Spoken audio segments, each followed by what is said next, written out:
আজকে 10:36 আবার একটা ভূমিকম্প হয়েছে, যেটার ম্যাগনিটিউড 3.3। আজকে হয়েছে এটা নরসিংদীর পলাশে। আশুলিয়ায় আজকের ভূমিকম্পের কেন্দ্রস্থল নরসিংদীর পলাশ। ভূতত্ত্ববিদদের গতকালের ফাটল পরিদর্শন, নিহতদের বাড়িতে শোকাবহ পরিবেশ।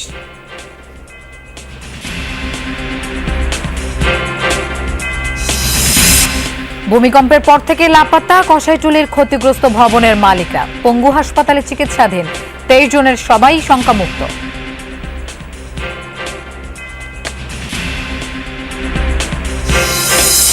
দিনাজপুরের নসিপুরে মিনিবাস চাপায় ইজি বাইকে থাকা একই পরিবারের 5 সদস্য নিহত। পাট গবেষণা কেন্দ্রের সামনে হয় দুর্ঘটনা।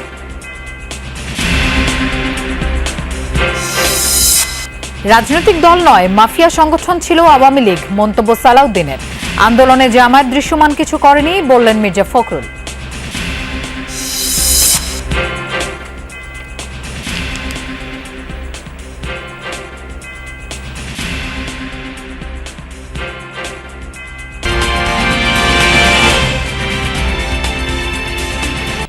শুভেচ্ছা, আমন্ত্রণ যমুনা নিউজে। আপনাদের সঙ্গে থাকছি আমি মৌসুমী আহমেদ লোপা। এতক্ষণ শিরোনাম দেখছিলেন, এবার যাচ্ছে পুরো খবরে। শুক্রবারের শক্তিশালী কম্পনের পর 24 ঘন্টা না যেতেই আবারও ভূমিকম্প। এবারও উৎপত্তি ঢাকা থেকে 29 কিলোমিটার দূরে নরসিংদীর পলাশ এলাকায়, যদিও অনুভূত হয়েছে আশুলিয়ার বাইপাইলে। ভূমিকম্প গবেষণা কেন্দ্র জানিয়েছে রিক্টার স্কেলে এই ভূকম্পনের মাত্রা ছিল 3.3। সকাল 10:36 12 আশুলিয়ার বাইপেল এলাকায় ভূমিকম্প হয়েছে এমন তথ্য দেয় আবহাওয়া অফিস। পরে ভূমিকম্প পর্যবেক্ষণ ও গবেষণা কেন্দ্র জানায় রিক্টার স্কেলে এর মাত্রা 3.3। এবার উৎপত্তিস্থল নরসিংদীর পলাশ। গবেষণা কেন্দ্রের ভারপ্রাপ্ত কর্মকর্তা রুবায়েত কবির জানান, এবারের কম্পনটি গতকালের 5.7 মাত্রার ভূমিকম্পেরই আফটার শক। আজকে 10:36 আবার একটা ভূমিকম্প হয়েছে, যেটার ম্যাগনিটিউড 3.3। বাট গতকাল যে ভূমিকম্পটা হয়েছিল ওটার উৎপত্তি স্থল আমরা বলেছিলাম যে মাধবদী নরসিংদীর। আজকে হয়েছে এটা নরসিংদীর পলাশে। বড় ভূমিকম্প হওয়ার পরে সাধারণত আফটার শক হয়, এবং আমি বলবো যে আজকে যেটা হয়েছে এটা ওই ভূমিকম্পেরই একটা আফটার শক। তিনি জানান, প্রাথমিক ধারণা ছিল উৎপত্তিস্থল ঢাকার উত্তর পশ্চিমে, কিন্তু বিশ্লেষণে দেখা যায় কেন্দ্র সরে গেছে উত্তর পূর্ব দিকে, অর্থাৎ নরসিংদীর পলাশে। মৃদু হওয়ায় সাধারণ মানুষের কাছে খুব একটা অনুভূত হয়নি। আমরা যে কালকে যে দৃশ্যটা দেখছি, ওই দৃশ্যটা ঘুমো থাকলেও লাগে যখন আবার আইতেছে। আজকে মনে করেন যে এটা আমরা টের পাইছি না পাইলেও কিন্তু অনুভব করছি যে আবার এরকম ধরনের একটা ভূমিকম্প লাগছে আর কি। এটা আমরা টের পাই না, বিশেষ করে আমি টের পাইনি, এটা টের পাই। কালকের এটা তো কঠিন। আমার জন্মের পরে এত বড় দুর্যোগ আর দেখি নাই বা শুনছিও না। এই আবহাওয়াবিদের মতে, একটি বড় ভূমিকম্প হলে পরবর্তী কয়েক ঘন্টা বা কয়েকদিন ধরে এ ধরনের মৃদু কম্পন অব্যাহত থাকতে পারে, আর এই ধারাবাহিকতা ভবিষ্যতের সম্ভাব্য ঝুঁকির দিকেও ইঙ্গিত করে। বড় ভূমিকম্পের আশঙ্কা জনমনে বাড়াচ্ছে উদ্বেগ, উৎকণ্ঠা। রেদওয়ান আহমেদ, যমুনা নিউজ, ঢাকা। ভূমিকম্পে নরসিংদীর পলাশ রেসিডেন্সিয়াল মডেল কলেজের মাঠে দেখা দেয়া ফাটল পরিদর্শন করেছে ঢাকা বিশ্ববিদ্যালয়ের ভূতত্ত্ব বিভাগের একটি দল। র্যাপিড ফিল্ড টেস্টের অংশ হিসেবে বেলা 12টায় ভূতত্ত্ব বিভাগের গবেষক, শিক্ষক ও শিক্ষার্থীদের একটি দল ঘটনাস্থলে পৌঁছায়। এরপর কলেজ মাঠের ফাটল ধরা অংশের মাটি পরিদর্শন করেন তারা, সংগ্রহ করেন বেশ কিছু তথ্য উপাত্ত। আশপাশের বাসিন্দাদের সাথেও কথা বলে দলটি। গবেষণাগারে পরীক্ষা নিরীক্ষার জন্য ঘটনাস্থল থেকে নমুনাও সংগ্রহ করেন তারা। গতকাল শক্তিশালী ভূমিকম্পের উৎপত্তিস্থল ছিল নরসিংদীর মাধবদী। ভূকম্পনে নরসিংদীর পলাশ উপজেলার রেসিডেন্সিয়াল মডেল কলেজের পাশাপাশি পার্শ্ববর্তী ভিরিন্দা গ্রামেও একটি স্থানে মাটিতে ফাটল দেখা দেয়। আমরা সেই ফাটলের দৈর্ঘ্য, প্রস্থ এবং কতটুকু অংশ গভীরতায় সেটা ডেবে গিয়েছে এবং এই ফাটলটা কি ভূমিকম্পের সাথে সম্পর্কজনিত কিনা সেটি আমরা আজকে নির্ণয় করছি, এবং এখান থেকে আমরা স্যাম্পল কালেক্ট করছি, যা হলো আমরা আমাদের গবেষণাগারে নিয়ে আমরা সেটা পরীক্ষা করে দেখব। আমাদের উদ্দেশ্য হলো এই ভূকম্পনের কারণে যে নিদর্শনগুলা আমরা কাজে লাগাই সেগুলোকে সংগ্রহ করার জন্য। অ্যাকচুয়ালি এটা উপাত্ত সংগ্রহের কাজে আমরা আসছি। রাজধানীর বংশালে ভূমিকম্পে ভবনের ধসে পড়া রেলিংয়ের আঘাতে নিহত বাবা ছেলে আব্দুর রহিম ও রিমনের দাফন সম্পন্ন হয়েছে লক্ষ্মীপুরের নিজ গ্রামে। কিশোরগঞ্জের পাকুন্দিয়ায় পারিবারিক কবরস্থানে সমাহিত করা হয় আরেক পিতা পুত্র দেলোয়ার হোসেন ও তার ছেলে ওমরকে। এছাড়া স্যার সলিমুল্লাহ মেডিকেল কলেজ হাসপাতালের শিক্ষার্থী রাফির শেষ ঠিকানাও হয়েছে বগুড়ায় নিজ গ্রামের বাড়িতে। রাজধানীর বংশালে মাংস কিনতে বাবা আব্দুর রহিমের সাথে দোকানে গিয়েছিল ১৩ বছরের ছোট্ট রিমন। শুক্রবারের ভূমিকম্পে ভবনের ধসে পড়া রেলিংয়ের আঘাতে সেখানেই মৃত্যু হয় তাদের।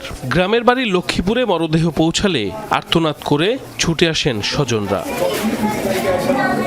গাড়ি থেকে বাবা ছেলের মরদেহ নামানোর পর শোকে স্তব্ধ হয়ে পড়ে চারদিক। পরে বেলা ৯টায় সদর উপজেলার বশিকপুর গ্রামে আস-সুন্নাহ মাদ্রাসা ও মসজিদ কমপ্লেক্স মাঠে হয় তাদের জানাজা। এরপর পারিবারিক কবরস্থানে সমাহিত করা হয় পিতা পুত্রকে।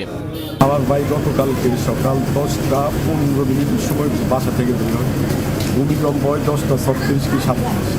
তখন আমার ভাই এবং আমার বাতিজা দুইজন স্পট ডেটে মারা যায়। তো গতকালকে যে ঘটনাটি ঘটছে এটা অত্যন্ত মর্মান্তিক ঘটনা। আমরা আশা করব ভবিষ্যতে যাতে এই ধরনের ঘটনা না ঘটে। ভূমিকম্পের সময় নরসিংদী পলাশের গাবতলী এলাকায় পরিবারের সাথেই ছিলেন দেলোয়ার হোসেন। এ সময় একতলা ভবনের সিলিং ধসে গুরুতর আহত হন দেলোয়ার ও ছেলে ওমর। পরে উদ্ধার করে ঢাকা মেডিকেলে নেওয়া হলে চিকিৎসাধীন অবস্থায় মৃত্যু হয় তাদের। এরপর নরসিংদীতে প্রথম নামাজে জানাজা হয় বাবা ছেলের। পরবর্তীতে কিশোরগঞ্জের পাকুন্দিয়ায় দ্বিতীয় নামাজে জানাজা শেষে পারিবারিক কবরস্থানে দাফন করা হয় দেলোয়ার হোসেন ও তার ছেলে ওমরকে। মরহুম দেলোয়ার হোসেন উজ্জ্বল আমাদের ইএমসি জুট মিলের একজন কর্মচারী ছিলেন। অত্যন্ত সদালাপী, সৎ এবং ভালো মানুষ ছিলেন। এদিকে ভূমিকম্পে নিহত স্যার সলিমুল্লাহ মেডিকেল কলেজের দ্বিতীয় বর্ষের শিক্ষার্থী রাফির মরদেহ নেওয়া হয়েছে বগুড়ায়। দুপুরে শহরের সুচাপুর কেন্দ্রীয় ঈদগাহ মাঠে নামাজে জানাজা শেষে পারিবারিক কবরস্থানে দাফন করা হয় তাকে।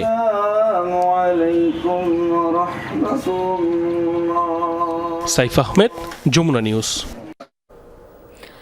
দ্রুতই ঢাকার সব ঝুঁকিপূর্ণ ভবন চিহ্নিত করে প্রয়োজনীয় ব্যবস্থা নেওয়া হবে বলে জানান রাজুকের চেয়ারম্যান প্রকৌশলী রিয়াজুল ইসলাম।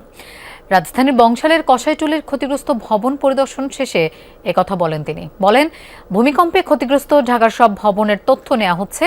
এ সময় তিনি ভবন মালিকের স্ত্রীর সঙ্গে কথা বলেন। রাজুক চেয়ারম্যান বাড়ির নকশা চাইলে দেখাতে পারেননি ভবন মালিকের স্ত্রী। চেয়ারম্যান জানান, 7 দিনের মধ্যে নকশা দেখাতে না পারলে ভবন সিলগালা করা হবে। ভূমিকম্পের পর থেকে পলাতক পুরান ঢাকার কসাইটুলির ক্ষতিগ্রস্ত ভবন মালিকরা। 7 দিনের সময় দেওয়া হলো। আপনি এই 7 দিনের মধ্যে ব্যাংক থেকে এটা কালেক্ট করবেন, করে এটা আমার অফিসাররা আসবে। আপনি ফোন নাম্বার রাখো, ফোন নাম্বার নেন, আপনি দিবেন।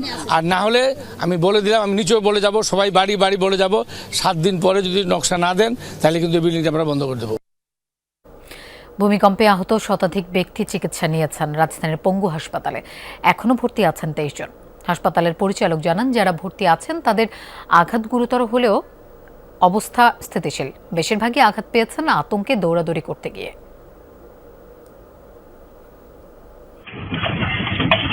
শুক্রবার সকালে শক্তিশালী ভূমিকম্পে কেঁপে ওঠে রাজধানী সহ দেশের বিভিন্ন স্থান। রিখটার স্কেলে যার মাত্রা ছিল 5.7।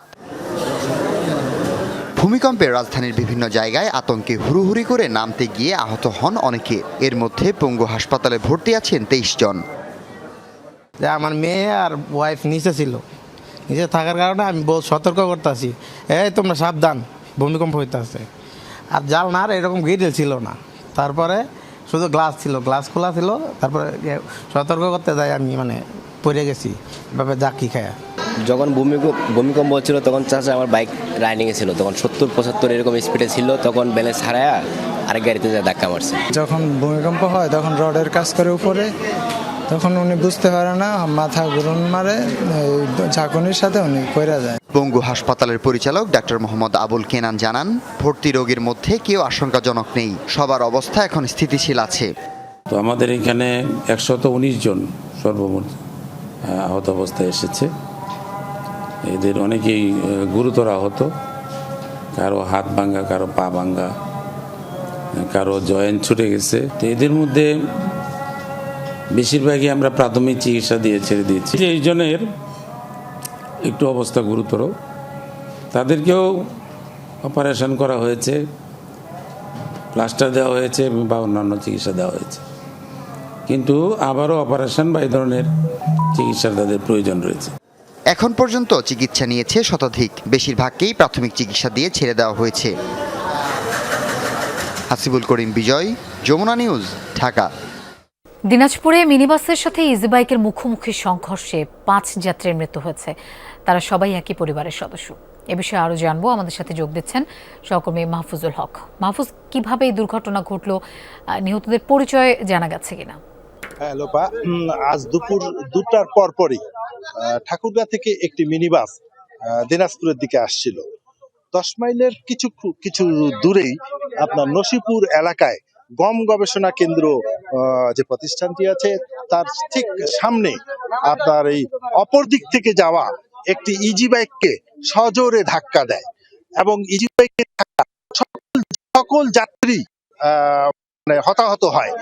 ঘটনাস্থলেই দেখা যায় যে ইজি বাইকে প্রত্যক্ষদর্শীরা যেমনটি জানিয়েছেন যে ইজি বাইকটি চূর্ণ বিচ্ছিন্ন হয়ে গেলে ওই মিনিবাসের নিচে 2জন যাত্রী আটকে যায় এবং তাদেরকেও কিছুটা টেনে নিয়ে যায় মিনিবাসটি। এরপরে লোকজন ছুটোছুটি করে আসলে ইজি বাইক থেকে এবং ঘটনাস্থলেই 3জন তিনটি মরদেহ উদ্ধার করা হয় এবং আহত অবস্থায় ইজি বাইকের চালক সহ 6 জনকে উদ্ধার করে পার্শ্ববর্তী এই যে আলতাফুন নেসা জেনারেল হাসপাতাল বলে একটি প্যারালাইজ ও প্রতিবন্ধীদের চিকিৎসা ও পুনর্বাসন কেন্দ্র রয়েছে, এই হাসপাতালে মূলত আহতদেরকে রাখা হয়। আহতদের মধ্যে 2-3 জনের অবস্থা অত্যন্ত গুরুতর হলে তাদেরকে দিনাজপুর মেডিকেল কলেজ হাসপাতালে পাঠানো হয় বলে হাসপাতালের পরিচালক আমাদেরকে জানিয়েছেন। আর এখানেই এই ইজি বাইকের চালক সহ আরো 2জন, একজন কিশোরী এবং একজন মহিলা এখানে চিকিৎসাধীন নিচ্ছেন। আর দিনাজপুর মেডিকেল কলেজ হাসপাতালে যাদেরকে পাঠানো হয়েছে তাদের মধ্যে একজন মহিলা মারা গেছে এবং একজন আহত হয়েছে বলে আমাদেরকে জানানো হয়। অপর একজনের নাম এখনো জানেনি এবং তার মৃত্যুর বিষয়টিও পুলিশ বা স্থানীয় ফায়ার সার্ভিস কেউ নিশ্চিত করতে পারেনি। তাতে দেখা যাচ্ছে যে ঘটনাস্থলে 3 জন এবং মেডিকেল কলেজে নিশ্চিতভাবে মৃত্যু 1 জন হয়েছে। আর অন্যান্যদের অবস্থা পুলিশ কিছুক্ষণ পর জানাবে বলে জানিয়েছে। কি এই কয়েক সেকেন্ড হলো নিহতদের মরদেহ উদ্ধার করে নিয়ে যাওয়া হয়েছে। দিনাজপুর 10 মাইল সড়কে সড়ক যোগাযোগ বন্ধ রয়েছে। বুঝতে পেরেছি মাহফুজ, আপনাকে ধন্যবাদ আমাদের সাথে যোগ দেওয়ার জন্য। শেখ হাসিনা সরকারের পতনে শেষ 10 বছরে দৃশ্যমান কোনো আন্দোলন করেনি জামায়াত ইসলামী, এমন অভিযোগ বিএনপি মহাসচিব মির্জা ফখরুল ইসলাম আলমগীরের। অন্য এক অনুষ্ঠানে জামায়াতকে বিভ্রান্তিকর পরিসংখ্যান দিয়ে জাতিকে বিভ্রান্ত না করে জনগণের মুখোমুখি হওয়ার পরামর্শ দেন দলটির আরেক নেতা সালাউদ্দিন আহমদ। আর স্থায়ী কমিটির সদস্য আমির খসরু মাহমুদ চৌধুরী জানান, শুধু গণতন্ত্রের স্বার্থে বিএনপি এখনো অনেক কিছু সহ্য করে যাচ্ছে। স্বাধীনতা, সার্বভৌমত্ব ও গণতন্ত্র রক্ষায় শহীদ মিনার এলাকায় মিছিল করেন মুক্তিযোদ্ধা ও মুক্তিযুদ্ধের প্রজন্ম।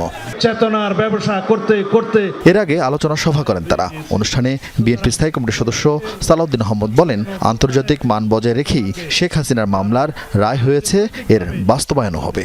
এ সময় জনদাবির সাথে সম্পৃক্ত হতে জামায়াতকে পরামর্শ দেন তিনি। আন্দোলন থেকে রাতারাতি সরে আসা একটু লজ্জা শরমের ব্যাপার আছে, কিন্তু জাতীয় রাজনীতিতে কৌশলে জনদাবির সাথে একাত্মতা পোষণ করা অত্যন্ত জরুরি। যমুনার সামনে অবস্থান দেওয়ার ঘোষণা দিয়ে যমুনা থেকে সরে এসে এখন গঙ্গার কিনারে দাঁড়িয়েছেন। আশা করি আপনারা ভবিষ্যতে জনগণের ময়দানে, নির্বাচনের ময়দানে অতি শিগগির আপনারা অবতরণ হবেন। রাজধানীর ডিপ্লোমা ইঞ্জিনিয়ার্স ইনস্টিটিউশনে এক আলোচনা সভায় বিএনপি মহাসচিব মির্জা ফখরুল বলেন, বেহেশতের টিকিট বিক্রির নামে মানুষকে বোকা বানাচ্ছে জামাত। জামাতের টিকিট কাটলে জান্নাতের টিকিট কাটা হবে।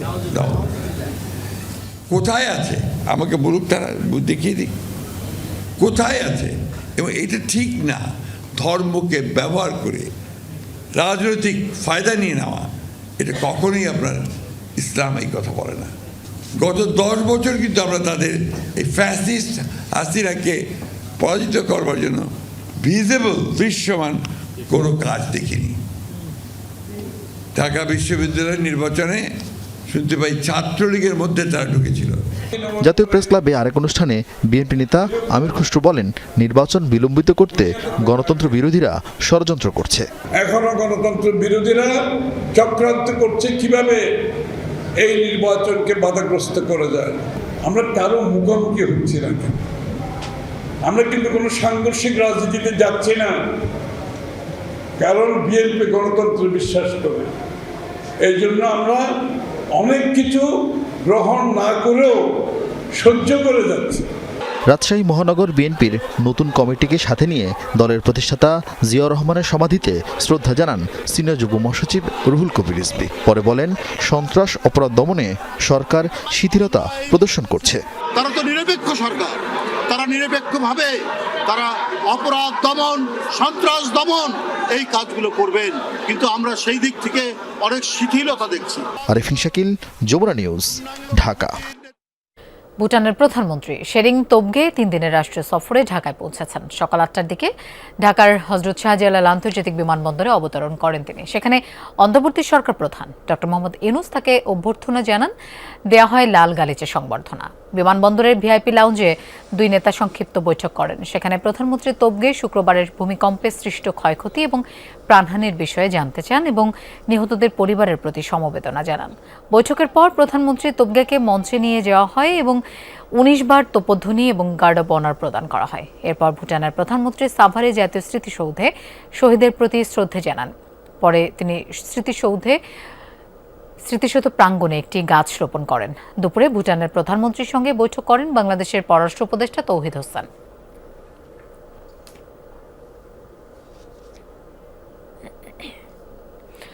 শুধু তত্ত্বাবধায়ক সরকার নয়, অন্তর্বর্তী সরকারের অধীনেও সুষ্ঠু নির্বাচন হতে পারে বলে মন্তব্য করেছেন বিএনপির স্থায়ী কমিটির সদস্য সালাউদ্দিন আহমদ। সকালে রাজধানীর বিজয়নগরে নির্বাচন পর্যবেক্ষক সংস্থা ইলেকশন অবজারভার সোসাইটির এক আলোচনা সভায় তিনি একথা বলেন। এ সময় অন্যান্য রাজনৈতিক দলের নেতারা সরকারের নিরপেক্ষতা নিয়ে প্রশ্ন তোলেন। নির্বাচন পর্যবেক্ষকদের স্বচ্ছতা নিশ্চিতের তাগিদ দেন তারা। আসন্ন নির্বাচনের দিকে তাকিয়ে আছে গোটা দেশ। এরই মধ্যে দেশের 66টি নির্বাচনী পর্যবেক্ষক সংস্থাকে চূড়ান্ত নিবন্ধন দিয়েছে ইসি। সকালে রাজধানীর বিজয়নগরে পর্যবেক্ষকদের সঙ্গে আলোচনায় বসে একাধিক রাজনৈতিক দল। আলোচনায় বিএনপির স্থায়ী কমিটির সদস্য সালাউদ্দিন আহমেদ বলেন, তত্ত্বাবধায়ক ও অন্তর্বর্তীকালীন সরকারের গঠন ও কাঠামো অনেকটাই একই রকম, তাই এই সরকারের অধীনেই নির্বাচন করার পক্ষে মত দেন তিনি। অন্যদিকে জামাত নেতা বলেন, নির্বাচন সুষ্ঠু করতে পর্যবেক্ষকদের নিরপেক্ষতা এবং দক্ষতা জরুরি। আশা করি এই সরকার এই নির্বাচন উপলক্ষে তত্ত্বাবধায়ক সরকারের ভূমিকাই পালন করবে, সুষ্ঠুভাবে, নিরপেক্ষভাবে, স্বাধীনভাবে, উৎসবমুখরভাবে একটি নির্বাচন আয়োজন করা, ঐতিহাসিক নির্বাচন জাতীয় সংসদের আয়োজন করা। পূর্ব প্রস্তুতি যদি ব্যাপকভাবে না থাকে তাহলে 85,000 লোক নিয়োগ করে 42,000 ভোট কেন্দ্র অবজার্ভ করা ইজ সো ডিফিকাল্ট। অবশ্যই এখন থেকে চেষ্টা না করলে আপনারা এই কাঙ্ক্ষিত লোক দিয়ে আসলে করতে পারবেন না।